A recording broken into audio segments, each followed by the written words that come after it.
میزان میں بھاری کلمات سبحان اللہ و بحمدہ عدد خلقہ ورضا نفسہ وزینۃ عرشہ ومداد کلماتہ۔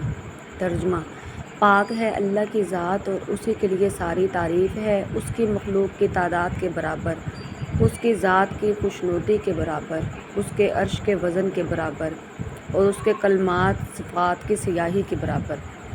فائدہ: ام المومنین حضرت جویریہ فرماتی ہیں، ایک دفعہ نبی کریم صلی اللہ علیہ وآلہ وسلم ان کے پاس سے صبح سویرے نماز کے لیے تشریف لے گئے اور وہ مصلی پر بیٹھی ہوئی تھیں۔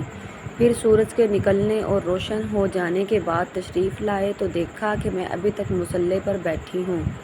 آپ صلی اللہ علیہ وآلہ وسلم نے فرمایا، تم ابھی تک اسی طرح بیٹھی ہوئی ہو؟ میں نے کہا، جی ہاں۔ آپ صلی اللہ علیہ وآلہ وسلم نے ارشاد فرمایا، میں نے تمہارے پاس سے جانے کے بعد مذکورہ بالا 4 کلمات 3 مرتبہ کہے ہیں، اگر ان کو تمہارے آج کے تمام اذکار کے مقابلے میں وزن کیا جائے تو وہ کلمات بھاری ہو جائیں گے۔ سبحان اللہ۔